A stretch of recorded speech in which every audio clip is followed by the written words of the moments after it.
Halo teman-teman, masih melanjutkan bahasan kita mengenai Donghua Shaolin.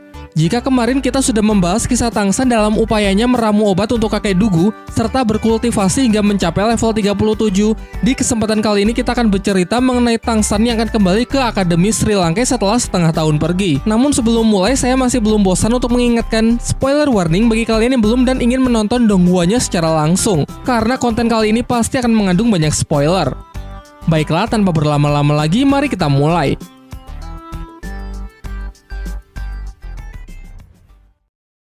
Sekembalinya dari kediaman kakek Dugu di Akademi Lanba yang kini sudah diubah namanya menjadi Akademi Sri Lanka, teman-temannya sudah menunggunya.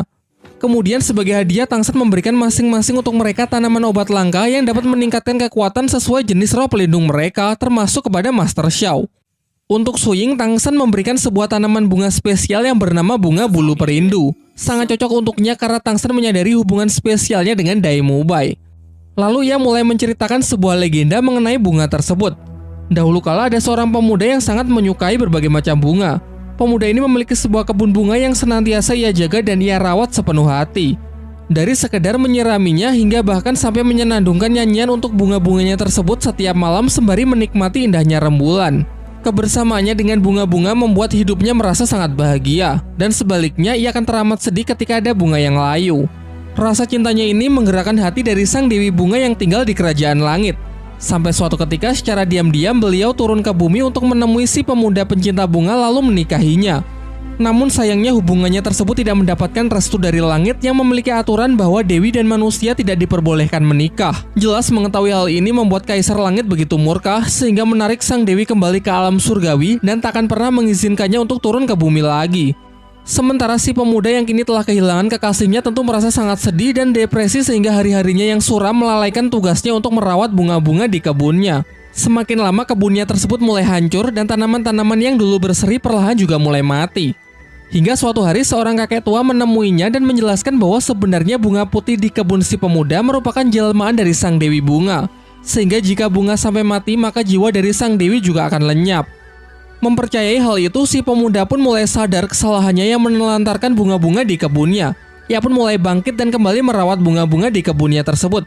Sampai akhir hayatnya ia meninggal tepat di samping bunga putih yang dipercaya sebagai jelmaan dari sang Dewi Bunga. Dan warna merah di kelopak bunga tersebut merupakan noda darah yang sempat si pemuda berikan tepat sebelum kematiannya. Setelah menceritakan kisah itu, Tang San menjelaskan bahwa untuk memiliki bunga ini, Su Ying diharuskan meneteskan darahnya ke kelopak bunga sambil memikirkan orang yang amat ia cintai. Namun hal ini juga belum tentu berhasil karena si bunga memiliki kekuatan untuk memilih sendiri siapa yang akan menjadi pemiliknya. Dan jika ada orang yang mencabutnya secara paksa, maka seluruh khasiat dari bunga itu akan menghilang. Tetapi sayangnya ketika Su Ying telah melakukan seperti apa yang Tang San katakan, entah kenapa bunga tersebut menolaknya. Kemudian Tang San memberikan kesempatan kepada Master Xiao untuk mencobanya karena Master Xiao juga memiliki perasaan asmara dengan Liu Erlong. Namun ternyata ia juga tidak berhasil. Sampai akhirnya Xiao yang sebenarnya tak berniat untuk mencoba secara tak sengaja jarinya tertusuk sehingga darahnya tertetes. Semuanya pun dibuat sangat terkejut lantaran bunga bulu perindu tersebut memilih Xiao sebagai pemiliknya, mengingat ia juga memiliki perasaan asmara dengan Tang San yang begitu tulus. Akan tetapi Xiao menolak untuk mengkonsumsinya dan lebih memilih untuk menyimpannya sebagai hadiah dari Tang San. Sebagai gantinya ia akan berlatih lebih keras dari teman-teman yang lain agar tidak ketinggalan oleh mereka yang mengkonsumsi tanaman-tanaman obat tersebut. Diperlihatkan mereka pun bergegas untuk melakukan kultivasi setelah masing-masing dari mereka mengkonsumsi tanaman obat dari Tang San. Oishika menjadi yang pertama selesai dan telah berhasil naik ke 5 level, disusul oleh Ning Rongrong yang telah naik 6 level. Namun pada kasus Ning Rongrong tak hanya mengalami kenaikan level. Berkat tanaman obat bunga tulip dari Tang San, roh pelindungnya mengalami mutasi yang awalnya memiliki 7 tingkat sekarang menjadi 9 tingkat. Sebuah kekuatan yang kabarnya menjadi legenda di klan Cahaya Kibau.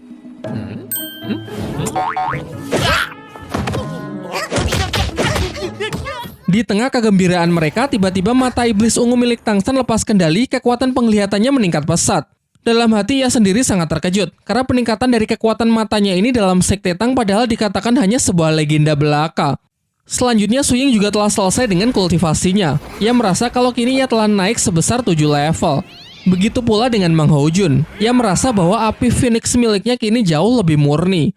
Dan yang terlihat paling heboh adalah peningkatan kekuatan dari Dai Mubai. Berkat tanaman bunga krisan dari Tangsan, ia sekarang menembus batasan dari level 40 dan benar-benar siap untuk segera mengupgrade cincin rohnya.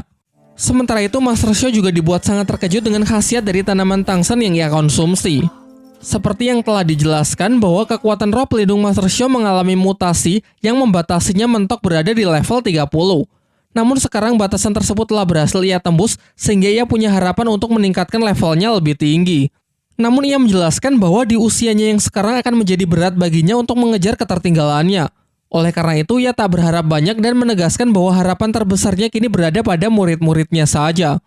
Ketika hari sudah mulai gelap, para murid Sri Langke bergegas untuk kembali ke asrama. Tetapi di tengah jalan, Tangsan merasakan ada sesuatu yang mencurigakan.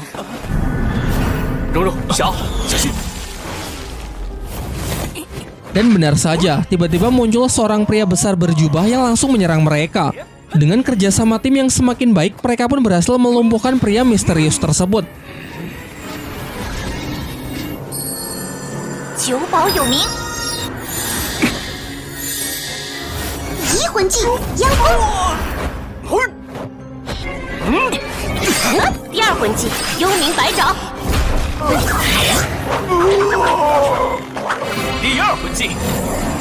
Namun ketika si pria sudah terdesak, akhirnya terungkap bahwa ia adalah Guru Zhao yang memang sengaja mengetes kemampuan para murid-muridnya. Ia mengatakan kalau dirinya sangat bangga menyaksikan kemajuan dari kemampuan dan kerjasama tim mereka. Tak lama setelah itu kemudian datang juga Flounder dan Master Xiao yang ternyata menjadikan pertarungan tadi sebagai taruhan.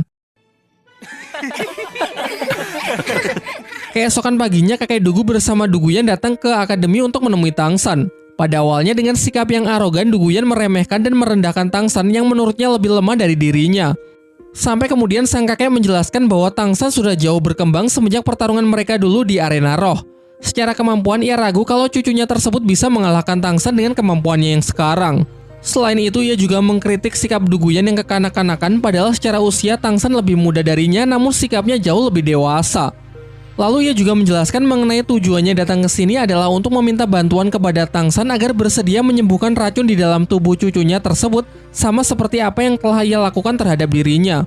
Namun kakek Dugu mengatakan bahwa ia tak akan bisa mendampingi karena ia masih memiliki sebuah misi yang harus segera ia selesaikan. Maka dari itu ia akan menitipkan Duguyan kepada Tangsan dan berjanji akan kembali sebelum dimulainya turnamen arena roh yang akan digelar setengah tahun lagi. Setelah itu Tangsan bersama teman-temannya berangkat menuju kelas akademi yang akan menjadi hari pertamanya. Absen Dai Mumbai karena Dai Mumbai tengah bersama Flounder dan Master Xiao untuk berburu siluman roh keempatnya. Sesampainya di kelas, Tangsan sebagai murid yang dianggap baru tentu menjadi pusat perhatian.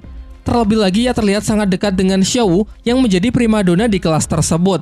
Terlihat seorang siswa bertubuh besar bernama Tai Long merasa sangat geram menyaksikan pemandangan tersebut menghampiri mereka dan menyuruh Tangsan untuk menjauh dari Xiao.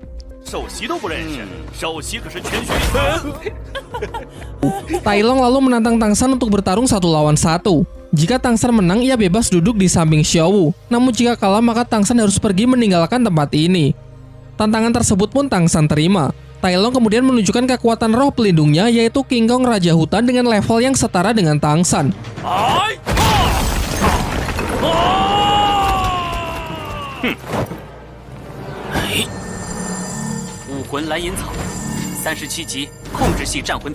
Ia lalu maju untuk memulai pertarungan. Beberapa kali serangan jarak dekat ia lancarkan namun dapat Tangsan hindari dengan sangat mudah bahkan tanpa melibatkan kekuatan roh pelindungnya. Sebagai serangan balasan, Tangsan cukup menggunakan satu skillnya yaitu tali akar jaring laba-laba yang dalam sekejap mampu melumpuhkan Tai Long.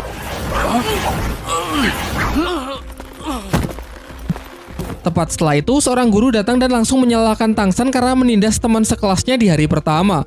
Tetapi dengan jantan, Tai Long mengakui kesalahannya dan mengatakan kalau ialah yang telah memulai terlebih dahulu.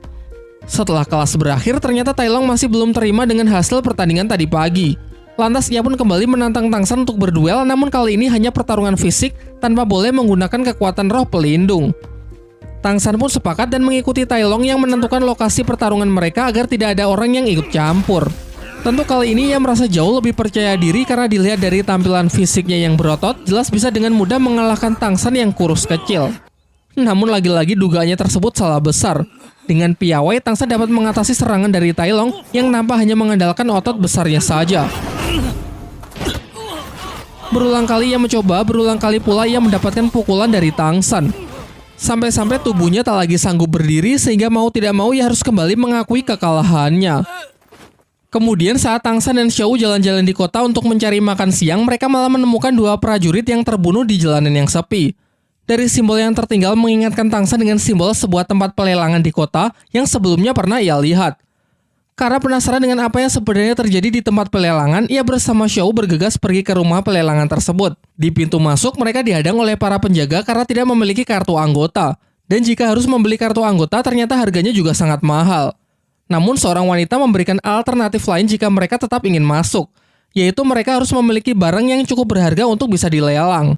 Tang San yang sepakat lalu mengeluarkan salah satu senjata rahasianya untuk berpartisipasi dalam acara lelang. Si wanita lalu mengajaknya masuk untuk menemui salah seorang panitia guna memeriksa barang milik Tang San apakah value-nya memenuhi standar. Tang San kemudian menjelaskan bahwa senjata rahasianya itu disebut tembakan tanpa bayangan, merupakan senjata yang mengandung racun. Ia lalu juga memberikan contoh bagaimana cara penggunaannya. Peluru beracun pada senjata tersebut akan ditembakkan sebanyak 3 kali dengan sangat cepat, memiliki penetrasi yang begitu kuat, bahkan sanggup menembus baja yang memiliki ketebalan beberapa sentimeter. Menyaksikan hal itu, panitia lelang benar-benar kagum dan menyatakan kalau barang milik Tang San sudah memenuhi standar barang lelang di tempatnya yang bisa dibuka dengan harga 1000 koin emas.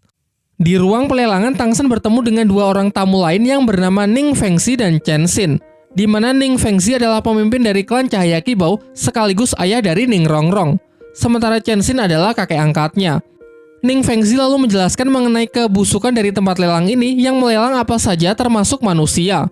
Bahkan para pelayan wanita di sini selain bertugas menyambut tamu juga diperjualbelikan.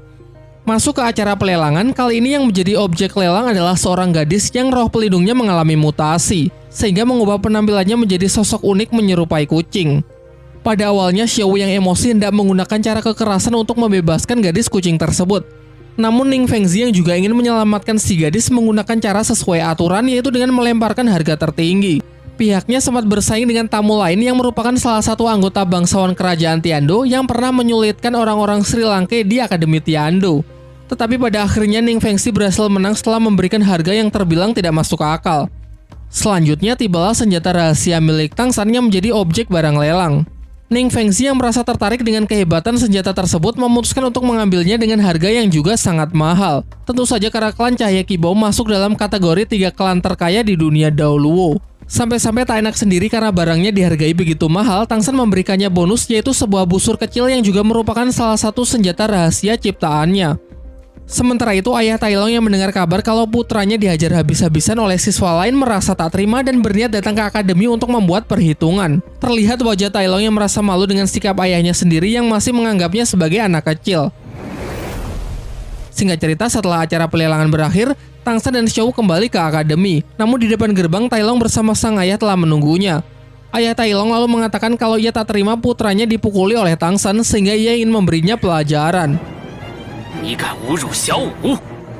Ayah Tai Long dengan cepat langsung melancarkan serangannya yang begitu kuat padahal masih belum mengeluarkan kekuatan roh pelindungnya. Teknik yang sebelumnya Tang San gunakan untuk melumpuhkan Tai Long nampaknya sama sekali tidak berguna di hadapan ayahnya.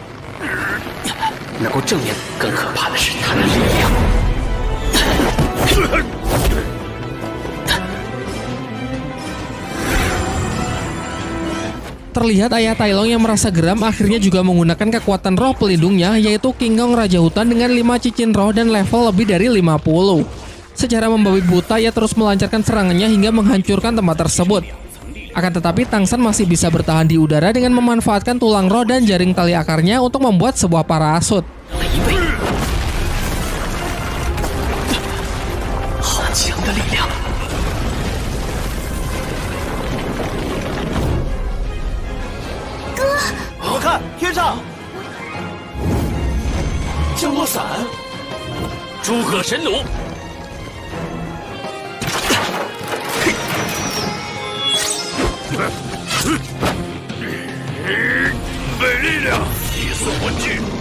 Sampai ketika ayah Tai Long berniat mengeluarkan skill ultimate-nya, Tang San dalam sekejap mendekatinya dari belakang lalu menyerangnya dengan racun tulang rohnya.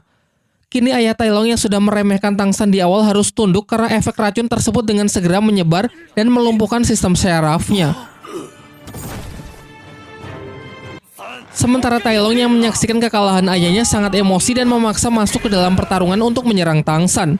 Namun Tang San menyarankan agar Tai Long berhenti karena jika ia tak segera menarik racun di dalam tubuh ayahnya tersebut, maka ia khawatir kalau ayah Tai Long tak akan bisa ia selamatkan. Pada akhirnya perseteruan itu pun berakhir setelah Tang San menyerap kembali racunnya dan memperingatkan mereka berdua agar jangan pernah mengganggunya lagi. Scene kemudian beralih memperlihatkan Ning Rongrong yang berkunjung ke rumahnya, yaitu sekte klan Cahaya Kibau, mengingat kerajaan Tiando dan sektenya secara geografis cukup berdekatan. Selain Ning Fengzi yang merupakan ayahnya dan Chen Xin sebagai kakek angkatnya, kita diperlihatkan karakter baru yang juga merupakan kakek angkatnya bernama Gurong. Diceritakan kalau Chen Xin dan Gurong ini adalah Master Roh bergelar Doluo level 95 yang menjadi rival abadi, baik dari segi kekuatan roh maupun dalam memperebutkan kasih sayang dari cucu angkatnya tersebut. Kemudian Ning Rongrong menceritakan bahwa kini ia sudah berada di level 37 karena selama di Akademi Sri Lanka ia sudah berlatih keras hingga berhasil naik 10 level hanya dalam waktu 1 tahun. Ia juga menceritakan mengenai tanaman obat bunga tulip yang ia dapat dari teman sekelasnya bernama Tang San yang berperan besar dalam kemajuannya karena setelah mengkonsumsi bunga tersebut levelnya bisa naik secara signifikan.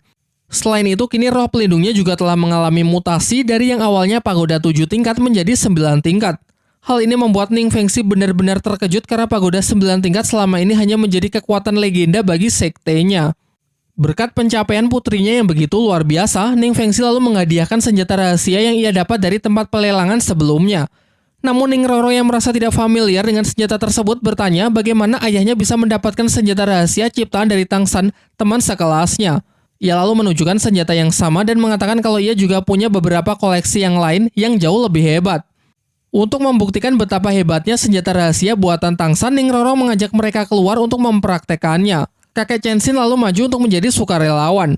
Dengan statusnya sebagai Master Roh bergelar Doluo, ia meyakinkan cucunya kalau dirinya tidak akan apa-apa. Senjata rahasia pertama adalah busur tanpa suara. Meski dapat ditangkis dengan pedang roh miliknya, kakek Chen Xin bisa merasakan kalau tembakan dari senjata tersebut benar-benar kuat. 力道好强。 我们在斗魂场上捡飞刀。还没完，我身如剑。 Sambil mencoba mendekat, Ning Rongrong menjelaskan bahwa senjata ini pernah ia gunakan untuk mengalahkan lawan yang berada di level 40. Menunggu kesempatan kakek angkatnya lengah, Ning Rongrong kembali melancarkan serangannya dan hasilnya Master Roh sekelas Chen Xin sekalipun cukup kewalahan mengatasinya. Suasana sempat tegang kala Chen Xin terkena racun dari salah satu senjata rahasia tersebut. Beruntung berkat jam terbangnya yang tinggi, ia sanggup memuntahkan racun sebelum menyebar ke seluruh tubuhnya. Namun ia tak sedikit pun menyalahkan Ning Rongrong, melainkan justru bangga dengan perkembangannya yang begitu pesat. Selain itu, Fengzi mulai tertarik dengan pemuda yang bernama Tang San, pencipta dari senjata-senjata yang luar biasa untuk ia rekrut masuk ke dalam sektenya. Scene kemudian beralih memperlihatkan Tang San yang tengah beristirahat. Pertarungannya melawan ayah Tai Long kemarin ternyata cukup membuatnya terluka. Tentu saja karena bagaimanapun juga ia melawan orang yang memiliki 10 level lebih tinggi darinya. Di hari keduanya masuk di akademi, Tang San menjadi pusat perhatian anak-anak lain karena kehebatannya mengalahkan ayah Tai Long kemarin. Tetapi saat akan menuju kelas, seorang siswa tiba-tiba datang menghampirinya dan mengabarkan bahwa kakek Tai Long yang merupakan ketua sekte Tai datang ke akademi untuk mencari orang yang telah menghajar putra dan cucunya. Jelas ia jauh lebih kuat dari ayah Tai Long karena kakek ini adalah Master Roh bergelar Doluo yang telah mencapai level lebih dari 80. Namun karena perbedaan level yang teramat jauh, kakek Tai Long tidak menantang Tang San untuk bertarung, melainkan memberinya sebuah tantangan. Jika Tang San mampu bertahan di bawah tekanan kekuatan rohnya sebelum satu dupa terbakar habis, maka putra dan cucunya akan ia perintahkan untuk meminta maaf kepada Tang San serta menganggap masalah sudah selesai. Namun jika Tang San tidak mampu bertahan, maka Tang San harus bersedia bergabung dengan sektenya. Sebelum tantangan diterima, Oishike menyela dengan mengatakan kalau apa yang mereka pertaruhkan ini tidak adil bagi Tang San. Karena jika Tang San kalah, ia harus tunduk dan patuh terhadap sekte Tai, sementara jika Tang San menang, pihak dari kakek Tai Long cuma meminta maaf saja. Maka dari itu akan menjadi adil jika Tang San menang, maka Tai Long dan ayahnya harus bergabung dengan sekte Tang, yaitu sekte buatan Tang San sendiri. Setelah kedua belah pihak sepakat, tantangan pun dimulai. Tekanan yang diciptakan kakek Tai Long berbeda dengan apa yang pernah ia terima dari salah seorang guru senior di Akademi Tiando. Tang San mengibaratkan kalau tekanan yang dulu pernah ia terima seperti aliran sungai yang perlahan semakin kuat, sementara tekanan dari kakek Tai Long lebih seperti ombak yang menghantam dengan keras. 的对手怎么会是他？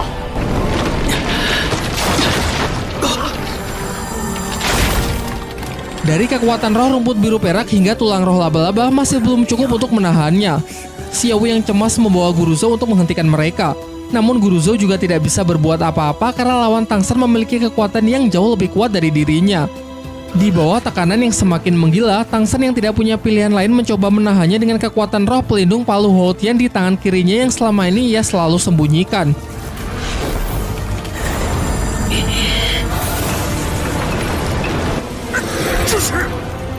Untung saja tak lama setelah itu datanglah Ning Rongrong bersama ayah dan kakek angkatnya yang membantu Tang San dengan skill pendukungnya. Sementara si kakek Tailong benar-benar dibuat terkejut dengan roh kedua milik Tang San yang baginya tidak familiar. Setelah memastikan bahwa Tang San memang merupakan putra dari Tang Hao, ia pun memanggilnya Tuan Muda dan bergegas memberinya hormat.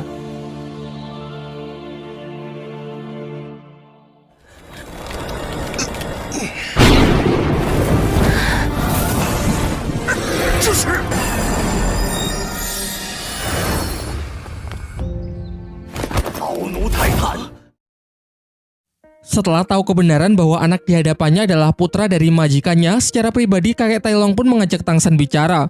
Tang San lalu memberikan surat yang ditinggalkan ayahnya sebelum pergi pada 8 tahun yang lalu dan menceritakan kalau sejak kecil ia sudah tinggal dengan ayahnya di sebuah desa kecil. Ayahnya berprofesi sebagai satu-satunya pandai besi di sana dan memiliki kebiasaan mabuk-mabukan. Mendengar itu kakek Tailong pun sangat sedih mengingat tuannya tersebut adalah seorang master roh terkuat yang sudah banyak berjasa bagi ia dan sektenya. Ia juga menjelaskan bahwa dulu sekte Tai adalah bagian dari sekte Hou-Tian yang dipimpin oleh ayah Tang San. Namun karena suatu alasan sekte Tai memisahkan diri dan berdiri sendiri di kerajaan Tiandou. Namun di sini kakek Tailong tidak bisa cerita banyak karena menurutnya Tang Hou lah yang berhak menceritakan semuanya kepada Tang San. Tetapi yang perlu diingat ayah Tang San merupakan master roh terhebat. Kakek Tailong kemudian menyatakan bahwa seluruh anggota sekte Tai siap mengabdikan dirinya untuk Tang San sebagai putra dari Tang Hao. Setelah menemui kakek Tailong, Tang San pergi menemui Feng Zi yang sudah menunggunya. Ternyata ia juga sangat terkejut setelah tahu bahwa Tang San adalah putra dari Tang Hao yang merupakan teman lamanya. Namun sama halnya dengan kakek Tailong, Feng Zi juga enggan menceritakan banyak karena menghormati Tang Hao yang pastinya punya alasan tersendiri untuk menyembunyikan identitasnya dari Tang San. Beralih membicarakan mengenai senjata rahasia. Awalnya Feng Zi menawarkan harga tinggi untuk membeli desain serta rancangan yang dimiliki oleh Tang San. Namun Tang San menolak untuk menjualnya karena menurutnya hasil pemikiran dan penelitian untuk menciptakan sebuah senjata rahasia benar-benar tak ternilai dan ia tak berniat menjualnya kepada siapapun. Sehingga ia hanya menawarkan kerjasama kepada Feng Zi untuk menyiapkan semua bahan-bahan yang diperlukan sementara untuk perancangan dan perakitan akan dilakukan oleh pihak Tang San sendiri. Akhirnya mereka pun sepakat dengan Feng Zi yang memesan 500 set dengan harga 10.000 koin emas untuk setiap set. Jadi total tagihannya adalah 500.000 koin emas yang langsung ia bayar di muka. Sekembalinya ke asrama, teman-teman yang lain sudah menunggunya. Oishiki dan Mang Hoju dengan konyolnya memperebutkan uang 500.000 milik Tang San. Beberapa saat kemudian datang juga Dai Mubai yang telah kembali dari hutan berburu untuk mencari siluman roh cincin keempatnya. Ia pun sangat berterima kasih kepada Tang San karena berkat tanaman obat bunga krisan, proses kultivasinya berjalan sangat lancar hingga ia kini telah mencapai level 43. Tak lama setelah itu, Master Xiao memanggil Tang San untuk datang ke ruangannya. Master Xiao menjelaskan bahwa sebenarnya ia sudah tahu sejak awal mengenai identitas dari ayah Tang San. Ia lalu juga menceritakan mengenai kedatangan Tang Hou di hari pertama Tang San masuk ke Akademi Sri Langke. Kala itu, Guru Zhou menyulitkan seluruh murid Akademi Sri Langke dalam ujian masuk. Di malam harinya, Tang Hou yang merasa kurang senang mendatangi Guru Zhou dan menghajarnya hanya dengan tangan kosong. Lalu Tang San mengajukan dua pertanyaan yang hingga kini masih mengganggu pikirannya, yaitu mengenai siapakah identitas ibunya dan mengapa dulu Master Xiao melarangnya untuk menambahkan cincin roh ke roh pelindung Palu Hou-Tiannya. Pertanyaan pertama Master Xiao tidak bisa menjawabnya karena ia juga tidak tahu. Sangat sedikit informasi mengenai istri Tang Hou tersebut. Namun mengingat Tang San mewarisi roh pelindung rumput biru peraknya, kemungkinan besar ibunya hanyalah orang biasa. Sementara untuk alasan mengapa ia melarang Tang San menambahkan cincin roh ke dalam roh pelindung Palu Hou-Tian, hal ini berkaitan dengan keselamatan Tang San itu sendiri.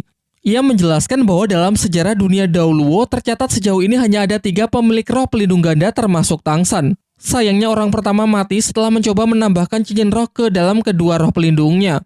Menurut teori Master Xiao, hal ini bisa terjadi karena adanya benturan dari kekuatan siluman roh sehingga tubuh yang menjadi wadah menjadi hancur. Namun dengan alasan yang tidak pasti, orang kedua berhasil melakukannya tanpa melukai tubuhnya sendiri.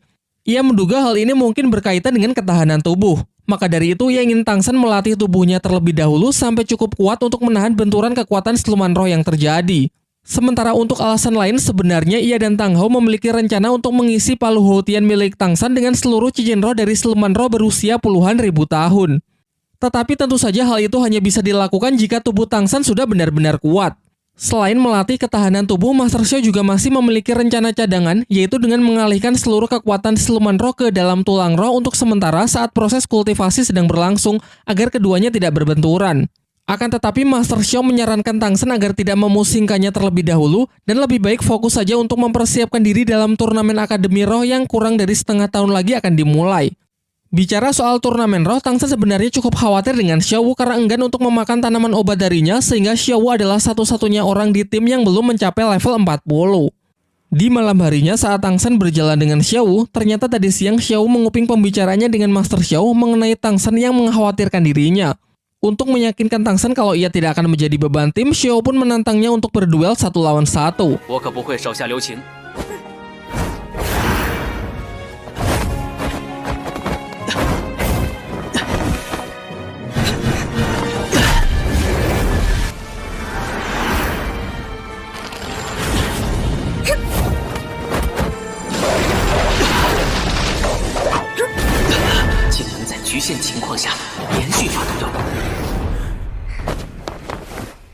Setelah pertarungan itu, Tang San menjadi lebih tenang karena perkembangan Xiao Wu meski tanpa tanaman obatnya cukup mengesankan. Xiao Wu kemudian meminta kepada Tang San untuk membantu menyisirkan rambutnya yang berantakan pasca pertarungan tersebut, menggunakan sisir yang ia katakan adalah satu-satunya peninggalan dari ibunya yang meninggal saat ia masih kecil. Xiao Wu teringat ucapan ibunya di kala ia masih kecil yang berharap agar kelak Xiao Wu bisa bertemu dengan seorang pria yang benar-benar menyayanginya. Singkat cerita, tiba hari di mana para murid Akademi Sri Lanka telah siap untuk mengupgrade kekuatannya. Semuanya pun berangkat menuju hutan berburu untuk mencarikan siluman roh untuk semua murid kecuali Dai Mubai karena sudah lebih dulu naik level 40 dan Xiao Wu yang tidak ingin memakan bunga dari Tang San. Perburuan berlangsung hingga larut malam namun belum ada satupun dari mereka yang sudah menemukan siluman roh yang cocok. Oleh karena itu mereka memutuskan untuk bermalam di tengah hutan dengan berjaga secara bergantian. Dai Mubai yang mendapatkan tugas berjaga meminta Master Xiao agar beristirahat karena melihat gurunya tersebut yang nampak sangat lelah. Sebenarnya alasan Master Xiao tetap terjaga karena ia masih belum punya keberanian untuk mendekati guru Liu Erlong yang mana sedang tidur di tenda yang sama. Ketika Master Xiao mulai berbaring, guru Liu Erlong yang tidur di sampingnya tiba-tiba memeluknya dari belakang lalu sambil menangis Liu Erlong meminta agar Master Xiao jangan meninggalkannya lagi. Tak lama setelah Master Xiao masuk, di luar secara tiba-tiba mereka diserang oleh seekor siluman roh berjenis kalajengking yang memiliki serangan berelemen api. Liu Erlong yang sedang sangat emosi pun bergegas keluar untuk menghajar habis-habisan siluman roh tersebut sendirian.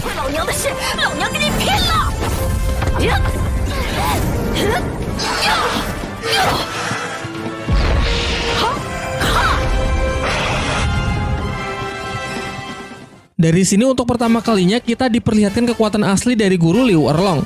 Salah satu skill terkuat dari cincin roh ketujuhnya pun ia tunjukkan yaitu monster berwujud naga api biru. Bahkan karena saking mengamuknya, Flander pun berpikir kalau Liu Erlong terlalu berlebihan dalam menggunakan kekuatannya padahal lawannya hanya siluman roh berusia 4000 tahun.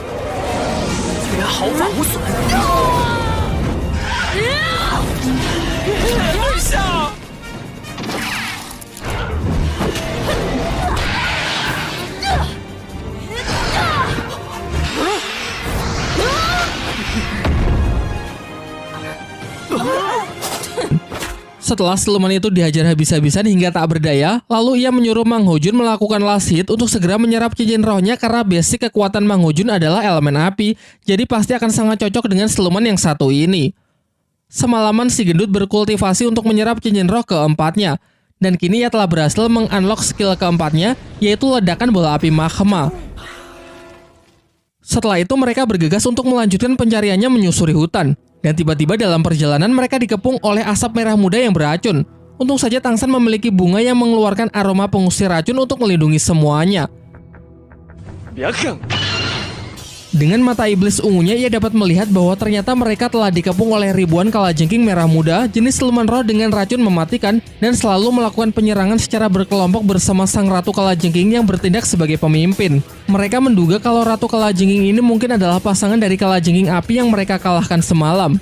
sehingga sang ratu kini merasa sangat marah dan ingin menuntut balas. Karena dinilai terlalu berbahaya, pihak Sri Lanka pun memutuskan untuk melarikan diri menggunakan sosis terbang milik Oishike. Namun belum juga jauh terbang, Guru Liu Erlong yang masih sangat emosi dengan kejadian semalam melampiaskannya dengan menghajar seluruh pasukan kalajengking tersebut.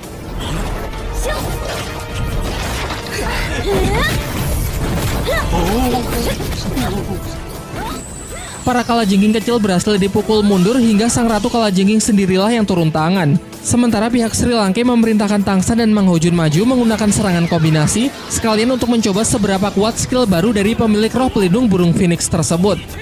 Langkah pertama, Tangsan melempar skill jaring laba-labanya untuk mengunci pergerakan musuh.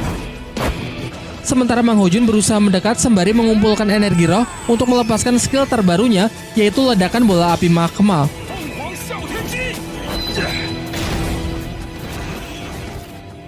Ternyata ledakan yang dihasilkan benar-benar kuat, yang dikatakan lebih kuat dari skill pukulan gelombang udara milik Dai Mubai. Tetapi di balik kekuatannya yang sangat besar, Master Xiao mengungkapkan beberapa kelemahan dari skill Mang Hojun tersebut. Yang pertama, skill itu tidak memiliki kemampuan untuk mengunci pergerakan target sehingga akan mudah dihindari oleh lawan yang mempunyai kecepatan tinggi. Sangat dibutuhkan partner tipe pengendali seperti Tangsan untuk tetap menjaganya karena Mang Hojun harus mendekat sedekat mungkin dengan target untuk melepaskan serangannya. Selain itu, yang menjadi kelemahan kedua adalah konsumsi energi yang begitu besar, bahkan hampir 50%, jadi akan sangat beresiko karena jika skillnya mengalami miss, maka dengan mudah lawan bisa melancarkan serangan balasan. Setelah lawan berhasil dilumpuhkan, Master Xiao menyuruh Oishike untuk menyerap cincin roh dari siluman ratu kalajengking tersebut. Sembari menunggu, Flander bertanya kepada Master Xiao kapan waktu yang tepat untuk mulai menambahkan cincin roh ke dalam palu Houtian milik Tangsan. Menurut Master Xiao, agar lebih aman setidaknya ia harus menunggu sampai Tangsan mencapai level 80. Di samping itu, Master Xiao juga berencana menemui seseorang untuk menanyakan perihal masalah tersebut kepada seorang Master Roh yang juga memiliki roh pelindung ganda. Singkat cerita, tak butuh waktu lama, Oishike telah selesai dengan proses penyerapannya. Skill keempat yang ter-unlock adalah sosis pembakar semangat, di mana orang yang memakannya akan mengalami peningkatan kekuatan sebesar 10% selama 5 menit, baik kekuatan fisik maupun kekuatan roh pelindung. Awalnya teman-temannya berpikir kalau hanya 10% maka pasti tidak akan terlalu berpengaruh. Namun Master Xiao menjelaskan bahwa jika skill tersebut digunakan pada timing yang tepat, maka pasti akan menjadi sangat powerful. Mirip dengan skill tim yang pernah mereka kalahkan sewaktu mengikuti pertarungan arena roh. Tetapi bedanya, skill dari Oishike ini tidak memiliki efek samping yang berbahaya. Selain itu, benefit lain yang didapat yaitu bisa kebal terhadap beberapa jenis racun dan sanggup menangkal lawan tipe hipnotis seperti skill kedua milik Xiao Wu. Setelah itu perjalanan kembali dilanjutkan. Sayangnya mereka tak kunjung menemukan siluman roh yang sesuai. Tangsan lalu mengeluarkan bunga ungu yang sebenarnya tak ingin ia gunakan. Bunga ini bisa menyebarkan aroma untuk memancing siluman roh agar mendekat. Namun bahayanya kemungkinan tak cuma satu siluman roh yang akan datang, melainkan bisa saja sekelompok siluman yang sangat kuat. Untuk mengantisipasi kemungkinan terburuk, Master Xiao berencana untuk menciptakan sebuah perangkap, yaitu dengan meletakkan bunga tersebut di ruang terbuka sebagai umpan dan akan memanfaatkan area beracun untuk menjadi tempat berlindung jika siluman roh yang datang sangat kuat dan sampai tak bisa diatasi. Sementara untuk kekebalan tubuh, Tangsan memberi semuanya pil khusus yang memiliki efek anti racun selama 1 hari. Siluman roh pertama yang terpancing datang adalah siluman harimau malam. Mereka pun bekerja sama untuk memburunya karena pasti siluman jenis ini akan sangat cocok untuk Suying.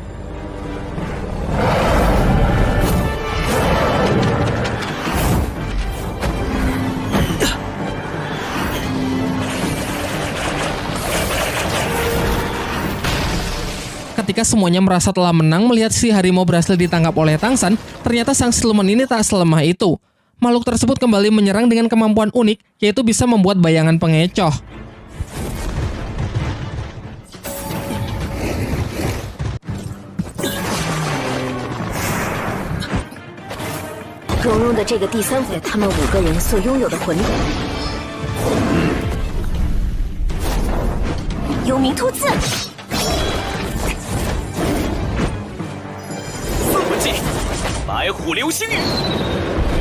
Singkat cerita, berkat kerjasama yang sangat baik, siluman harimau pun berhasil dilumpuhkan. Namun tak lama setelah itu, para siluman lain yang sama kuatnya mulai berdatangan menyerang pihak Sri Lanka. Karena situasi yang semakin tak terkendali, Tangsan pun segera menyimpan kembali bunga ungunya dan memerintahkan semuanya agar segera berlindung dalam area racun yang sudah ia siapkan sebelumnya. Untung saja cara ini sangatlah efektif, di mana terlihat para siluman roh itu benar-benar tidak berani untuk mendekat. Mereka lalu mempunyai ide untuk menarik siluman roh dengan menggunakan salah satu senjata rahasia milik Tangsan. Untuk cincin keempat Ning Rongrong, Master Xiao menyarankan agar menambahkan skill pertahanan ke dalam kekuatan roh pelindungnya. Maka dari itu, ia menyuruh mereka agar mengambil siluman roh kadal raksasa karena memiliki pertahanan yang sangat kuat.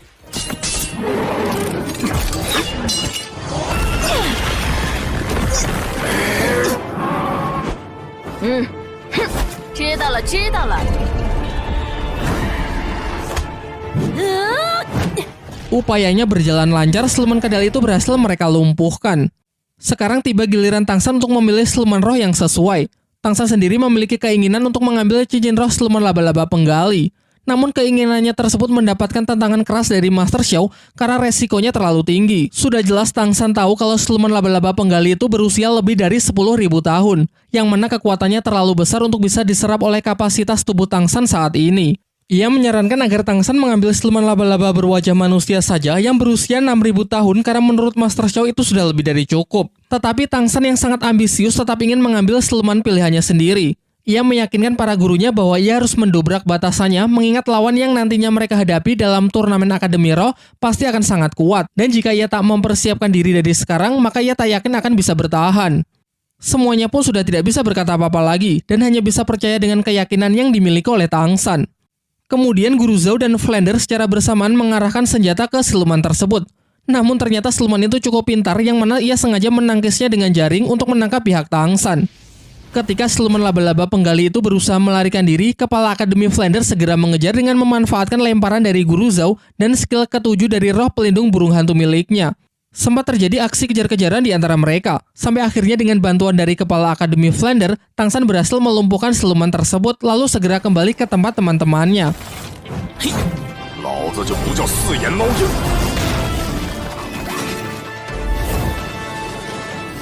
Sementara itu di tempat teman-temannya, siluman laba-laba berwajah manusia ternyata mengamuk dan berhasil menyerang Xiao Wu.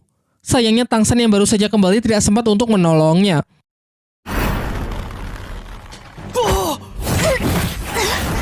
小五， 第七魂技赤龙真身。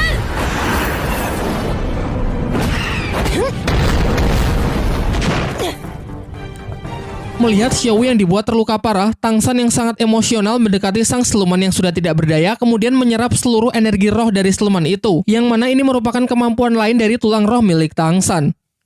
Sedangkan Xiao Wu yang terkena racun dari siluman laba-laba kondisinya benar-benar buruk. Ia tak sadarkan diri dan denyut nadinya juga sangat lemah. Tetapi kepala Akademi Flander berpendapat kalau Xiao Wu masih bisa diselamatkan karena entah kenapa racun tersebut memiliki penyebaran yang sangat lambat.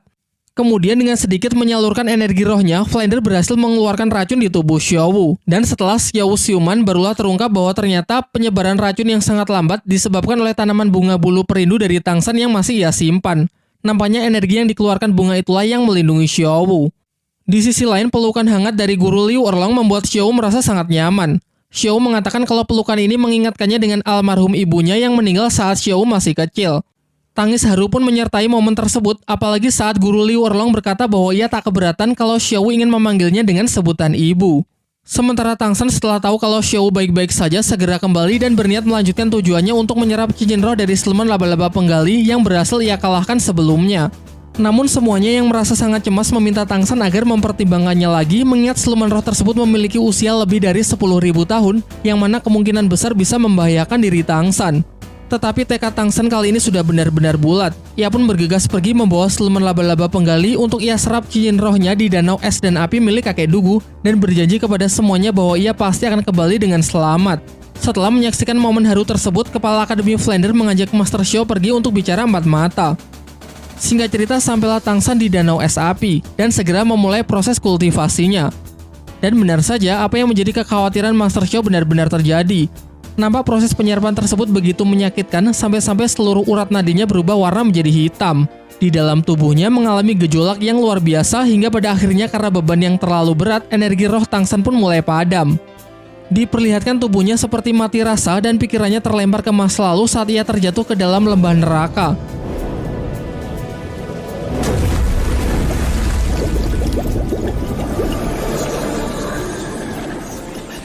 Namun dikala jiwanya ditarik oleh kegelapan dan kesadarannya mulai hilang, ia teringat dengan teman-temannya di Akademi Sri Lanka, khususnya Xiaowu, yang mana ia masih memiliki janji untuk selalu menjaganya. Seketika dirinya pun mulai bangkit dan mulai berhasil menyelesaikan proses kultivasinya dan berhasil mendapatkan cincin roh keempatnya. Sementara itu, Flander yang mengajak bicara empat mata Master Xiao mengatakan kalau Master Xiao ini benar-benar keterlaluan menggantungkan perasaan dari Liu Erlong yang padahal sudah menunggunya selama lebih dari 20 tahun. Namun Master Xiao menjelaskan kalau dirinya juga tidak bisa berbuat apa-apa. Sebenarnya jauh di lubuk hati ia juga masih sangat mencintai Liu Erlong. Tetapi di sisi lain ia takut kalau hubungannya tersebut akan banyak mendapatkan hujatan dari netizen. Kemudian Flander kembali menasihatinya dengan mengatakan kalau omongan netizen tidak perlu dipikirkan. Terobos aja lah anjing, jika bukan karena lo sahabat gue, pasti cewek itu sudah gue sikat. Singkat cerita, setelah mendengar wejangan dari kepala Akademi Flander, Master Xiao pun mulai sadar dan segera berlari kembali ke tempat Liu Erlong lalu memeluknya dengan erat. Ia lalu meminta maaf karena sudah membuatnya lama menunggu dan berjanji bahwa ia tak akan pernah meninggalkannya lagi. Xiaowu yang menyaksikan keuuan itu menjadi iri yang mengingatkannya dengan Tangsan. Karena merasa semakin cemas, ia kemudian bergegas pergi untuk melihat kondisinya. Dan tentu ia berhasil bertemu dengan Tangsan yang mana sudah selesai dengan proses kultivasinya. Tangsan lalu mengajak Xiao berkeliling menyaksikan keindahan hutan dari udara dengan menggunakan parasut rumput biru peraknya. Singkat cerita, setelah puas berkeliling, semua yang penasaran meminta Tangsan untuk menunjukkan skill baru yang ia dapat dari cincin siluman roh puluhan ribu tahun. Skill keempatnya, Tangsan beri nama kandang rumput biru perak. Dengan skill tersebut dalam sekejap ia sanggup mengurung target yang ia kehendaki. Meskipun ketahanan dari kurungan itu memang tidak terlalu kuat, namun memiliki kemampuan untuk menangkap beberapa lawan sekaligus sehingga akan sangat cocok jika dikombinasikan dengan tipe penyerang seperti Phoenix Api milik Mang Houjun. Bahkan Master Xiao berpendapat bahwa skill seperti ini biasanya hanya didapat oleh Master Roh tipe pengendali yang telah mencapai level lebih dari 50. Kini kecuali Xiaowu, semuanya pun telah mendapatkan cincin roh siluman keempatnya. Kepala Akademi Flander kemudian menginfokan kalau turnamen Akademi Roh akan dimulai dalam 5 hari lagi, sehingga semuanya diminta untuk kembali ke Akademi agar bisa mempersiapkan diri. Keesokan harinya, Master Xiao memperkenalkan 4 murid yang akan menjadi pemain cadangan dari tim Akademi Sri Lanka dalam turnamen, mengingat jadwal turnamen yang akan sangat padat dan munculnya berbagai musuh yang pasti akan sangat bervariasi. Murid pertama bernama Huang Yuan, level 35 dengan roh pelindung serigala tipe fighter. Yang kedua bernama Jingling, level 35 dengan roh pelindung tengkorak. Ketiga bernama Jiang Zhu, level 35 dengan roh pelindung healing tipe support. Dan terakhir adalah Tai Long, tipe penyerang yang sudah pernah kita lihat sebelumnya. Master Xiao kemudian menjelaskan berbagai aturan yang diberlakukan selama mengikuti turnamen Akademi Roh. Turnamen ini diselenggarakan oleh 3 kerajaan besar, yaitu Kerajaan Tiandu, Kerajaan Xingluo, dan Balai Roh Pelindung. Dalam babak penyisian terdapat ratusan tim dari berbagai akademi yang memperebutkan posisi 30 besar. Namun tim dari ketiga kerajaan yang telah disebutkan tadi berhak melewati babak penyisian sehingga bisa langsung masuk menjadi 33 besar untuk bertarung di babak penentu.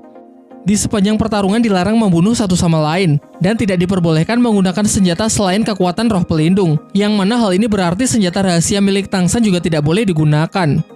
Setelah menjelaskan aturan dalam turnamen, Master Xiao menyarankan agar para murid tidak menunjukkan seluruh kemampuannya di awal mengingat jalannya turnamen yang akan berlangsung sangat panjang. Untuk Ning Rongrong, Master Xiao menyuruhnya agar tidak ikut bertarung di awal dengan alasan karena ia ingin memberinya pelatihan khusus terlebih dahulu. Dan untuk selebihnya, ia menyerahkan urusan penyusunan strategi bertarung kepada para murid itu sendiri. Tak lama setelah itu, kepala Akademi Flander datang dengan membawa seragam akademi yang ia desain sendiri untuk nantinya dipakai oleh para murid dalam mengikuti turnamen. Semuanya pun mengeluhkan seragam tersebut karena memiliki desain yang sangat norak. Namun karena sudah terlanjur dibuat, mau tidak mau mereka harus tetap mengenakannya. Singkat cerita, hari turnamen pun telah tiba. Babak penyisian yang ditampilkan kali ini diselenggarakan di Kerajaan Tiando yang diikuti oleh 28 tim dari berbagai akademi. Setidaknya babak penyisian diadakan di 6 tempat berbeda mengingat ada ratusan jumlah tim yang berpartisipasi. Nantinya dari 28 tim di sini akan diambil 5 tim terbaik sehingga total akan ada 30 tim yang akan maju di babak penentu, tidak termasuk 3 tim dari 3 kerajaan besar yang mana memang dibebaskan dari babak penyisihan. Diperlihatkan banyak wajah lama yang hadir dalam acara tersebut seperti kepala desanya Tangsan, Meng Yiran bersama kakek neneknya, tim badak yang dulu pernah Tangsan kalahkan dan masih banyak lagi.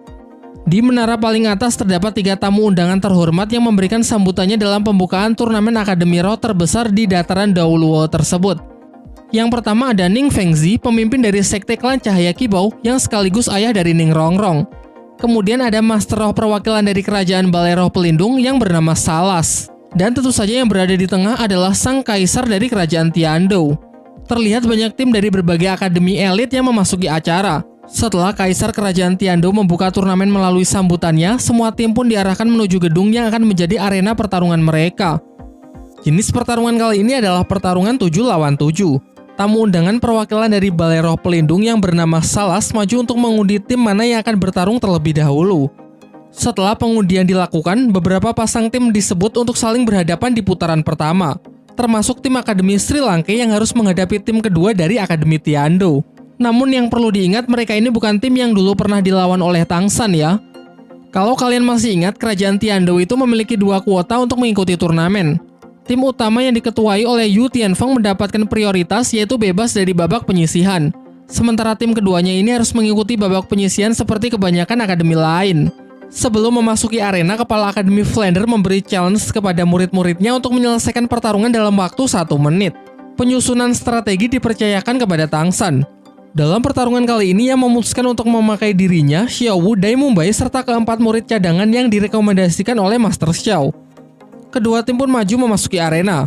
Seluruh dukungan dari para penonton diberikan kepada tim kedua Akademi Tiandou, sementara pihak Tangsan hanya mendapatkan dukungan dari teman-teman dan para gurunya saja. Setelah mendapatkan aba-aba dari wasit, semuanya pun menunjukkan cincin rohnya. Dan tentu saja cincin roh keempat Tangsan lah yang paling mengejutkan karena berasal dari siluman berusia puluhan ribu tahun. Di kursi para tamu undangan, Ning Fengzi mengatakan kepada Kaisar bahwa tim Tangsan lah yang menurutnya berpotensi besar menjadi pemenang, yang mana putrinya juga tergabung di dalamnya. Ia juga menceritakan bahwa tim tersebut dulu pernah menawarkan diri untuk bergabung dengan Akademi Tiandou, namun tawarannya ditolak oleh salah seorang anggota bangsawan. Kembali ke dalam arena, serentak seluruh anggota tim Akademi Tiandou maju untuk melancarkan serangan. Sementara di pihak Sri Lanka hanya mengirim 3 penyerang untuk mengatasinya, yaitu Dai Mumbai, Wang Yuan, dan Tai Long. Pertempuran yang sangat sengit disajikan meskipun jelas pihak Dai Mumbai kalah jumlah. Sampai akhirnya Dai Mumbai kewalahan juga sehingga tertangkap oleh salah satu skill lawan. Ketika tim Tiandou merasa bahwa mereka telah menang, dugaannya 100% salah. Justru mereka lah yang masuk ke dalam perangkap yang memang sudah Tangsan rencanakan dari awal. Terlihat tak ada satupun anggota tim Tiandou yang lolos dari skill keempat milik Tangsan. Ditambah lagi Dai Mumbai di atas juga sudah siap untuk menyerang. Ternyata ketidakmampuannya meloloskan diri hanyalah sandiwara untuk menurunkan kewaspadaan lawannya.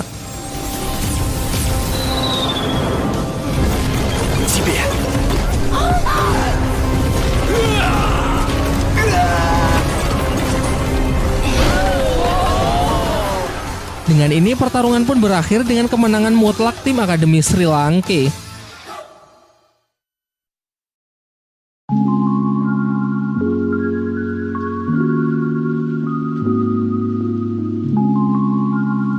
Nah, itulah tadi plot cerita Donghua Shaolin di beberapa episodenya. Sekarang saatnya kita membahas detail menarik, memberikan opini serta penilaian pribadi. Kita mulai saat Tangsan memberikan bunga bulu perindu kepada Su Ying. Karena di antara semua bunga sakti yang ia miliki, hanya bunga tersebutlah yang butuh perlakuan khusus yang mana hanya bisa dimiliki oleh orang yang sedang jatuh cinta, dan Tangsan melihat itu di dalam hubungan antara Su Ying dan Dai Mumbai. Sebelum bunga diberikan, Tangsan menceritakan kisah dari seorang manusia yang jatuh cinta dengan Dewi Kayangan. Ini memanglah sebuah kisah yang mainstream mengenai cinta terlarang antara makhluk yang memiliki dunia berbeda. Namun sebenarnya kisah tersebut jauh lebih relate dengan cerita Xiao Wu, di mana seperti yang kita tahu bahwa Xiao Wu adalah siluman roh yang telah berevolusi menjadi manusia. Dan hal ini terbukti saat bunga itu justru memilih Xiao Wu sebagai pemiliknya. Ketika Tangsan selesai berkultivasi, mata iblisnya tiba-tiba aktif dengan sendirinya. Adegan ini sedikit mengingatkan saya dengan jurus Taiyoken di anime Dragon Ball, yang mana memiliki output yang sama, yaitu menyilaukan penglihatan orang-orang di sekitarnya. Adapun peningkatan dari kekuatannya adalah kemampuan mata tembus pandang yang memiliki jangkauan jauh lebih luas. Sebelumnya pernah ditunjukkan kalau Tangsan juga bisa menggunakan kemampuan matanya untuk melihat seberapa besar energi roh yang dimiliki oleh seseorang. Dan kali ini ia bisa dengan jelas melihat energi roh Xiao Wu yang ternyata jauh lebih pekat dari teman-temannya yang lain, sehingga di titik inilah Tangsan tahu kalau Xiao Wu itu memanglah berbeda. Tetapi ia memilih untuk tidak membicarakannya, atau mungkin lebih tepatnya ia ingin Xiao Wu sendirilah yang berkata jujur. Lanjut ke adegan saat kakek Dugu menyerahkan Duguyan kepada Tangsan untuk mengobati racun di dalam tubuh cucunya tersebut seperti apa yang juga Tangsan lakukan terhadap dirinya. Sudah pernah saya bahas sebelumnya bahwa seluruh garis keturunan dari klan Dugu terlahir dengan racun di dalam tubuhnya. Melalui kekuatan roh pelindung mereka mampu memanfaatkan racun tersebut sebagai senjata dalam pertarungan. Tidak ada informasi mengenai awal mula bagaimana racun itu bisa ada di dalam keluarga mereka. Namun yang jelas di usia tertentu racun tersebut kemungkinan besar bisa berbalik membunuh penggunanya sendiri. Hal inilah yang terjadi kepada kedua orang tua kakek Dugu dan kedua orang tua Duguyan yang juga terbunuh oleh racunnya sendiri. Alasan mengapa kakek Dugu masih hidup di usianya yang sudah menginjak 70 tahun pernah Tangsan katakan, yaitu lingkungan tempat tinggalnya yang dipenuhi oleh energi positif dari melimpahnya tanaman roh dan danau surgawi. Namun kakek Dugu sendiri sebenarnya juga tidak tahu akan hal itu sampai Tangsan memberitahunya. Solusi dari kutukan keluarga racun kakek Dugu pun juga Tangsan ungkapkan, yaitu dengan menyimpan racun bukan di dalam tubuh melainkan atribut lain seperti tulang roh miliknya.